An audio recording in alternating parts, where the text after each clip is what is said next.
What's going on, everybody? This is dkdynamite, and tonight we're going to be talking about the early download for Season 4, new rewards, and some bonus content. Definitely stay tuned. Now, there's still quite a bit of marketing left that we'll address later on in this video, but Season 4, of course, does release exactly a week from today. They decided to release the blog post and roadmap 8 days earlier than launch instead of the usual 7, so we'll see what other surprises are in store for us over the next week. With that, as of earlier today, Treyarch did release a brand new playlist over in multiplayer. They mentioned that 10v10 Overdrive has been added in, which I went ahead and tried on stream, which was an absolute blast. I think the score limit is extended a little bit, which is good to know because the mode just ends way too quickly, even though it's one of my favorite modes in the game. They also added Haven 24/7 and then kept the other playlists that have been live for the last 2 weeks. I've seen some questions asking about Area 99 since unfortunately it was missing on the Season 4 roadmap. It wasn't mentioned anywhere in the blog post, and what I'm assuming is that maybe there's a slight chance once the patch notes release that on the Warzone playlist calendar you may see a mention of Area 99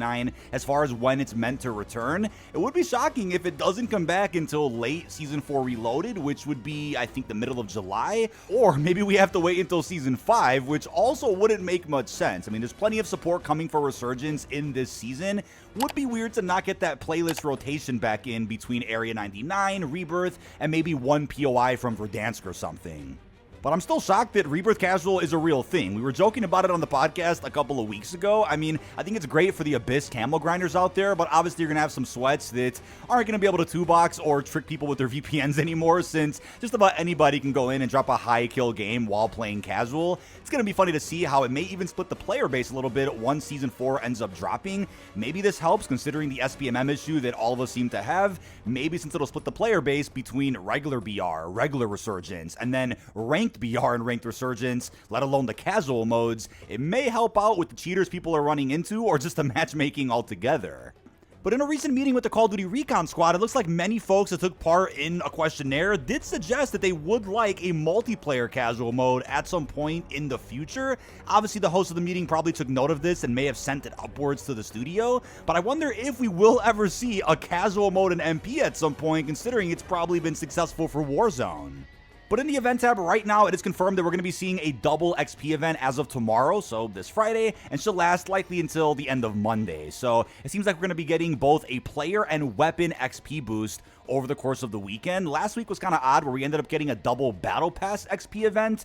We didn't get any double Gobblegums, and I don't think they're going to do an event like that until later in Season 4. Either way, it's going to be your last chance to make sure you hit whatever milestones that you want before the end of our 3rd season.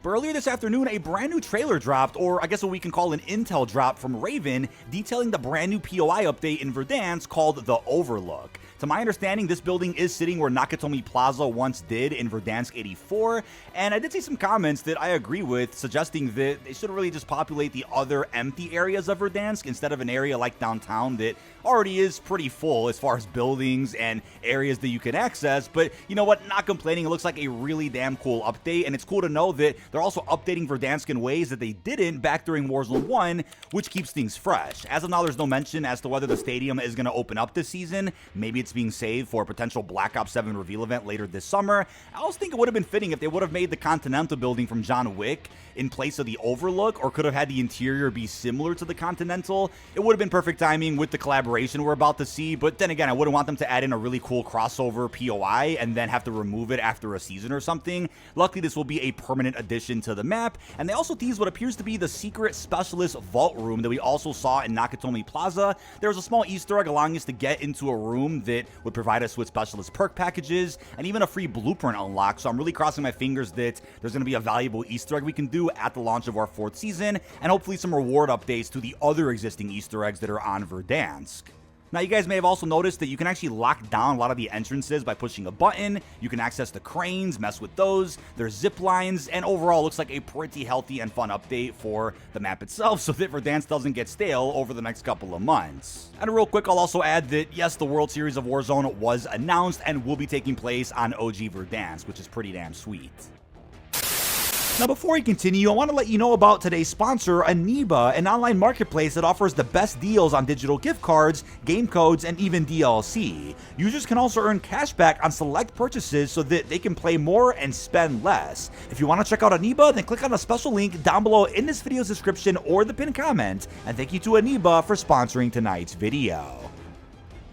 Now, as of this weekend, we also have a Major 4 going on. It actually started as of earlier today, but as a reminder, you can claim some free rewards just by linking your YouTube and Activision accounts together. So if you guys are unfamiliar with how to do that, I'll have the detonated article linked down below in this video's description. But there's going to be various unlocks like XP tokens, calling cards, stickers, emblems, and then there'll be a blueprint that you can go ahead and unlock by watching the finals on Sunday. You, of course, have to watch for specific amounts of time, ranging from 30 minutes to 2 hours, and at the end, you'll be getting an assault rifle blueprint that already leaked out online a couple of weeks back. Now, as far as the early download does go for Season 4, it actually popped up in the PlayStation database earlier than expected, so as you guys can see, PlayStation Size did go ahead and report on it earlier this afternoon. It's been found along with the brand new icons for the COD HQ application. As far as the file size will go, it's not really known right now. I'm sure more details will be figured out over the next couple of days, in which I'll make a follow-up video or a short, but it was said that the total size of the game without campaign is going to be 120 gigs, so you guys can do the math. If you guys don't have campaign currently installed, then you can go ahead and see how many gigs you're going to be adding to your file. But going off the previous season file sizes, I think we're going to end up having to download maybe 20 to 30 gigs max. There isn't a round-based map this season, nor is there a big Warzone map being added in, so I don't think this update will be that big, but there could be some other downsizing that happens in Season 4 where they shrink the overall size of the game, which would mean you have to download a slightly bigger update. But as far as the preload, you're going to be seeing it on PlayStation 5 and Battle.net first, and you'll probably be seeing that on around Tuesday or Wednesday. It should also pop up for Xbox Game Pass subscribers, but as a reminder, because of the big data breach and the alpha build leak last summer, they're not going to be doing any preloads for last-gen hardware like the PS4 or even the Xbox One. Now, I don't mean to fearmonger, but I'm really hoping that because the preload got found so soon, it doesn't mean that maybe some folks can somehow crack through it earlier than May 29th, which would result in a bunch of leaks spoiling upcoming content.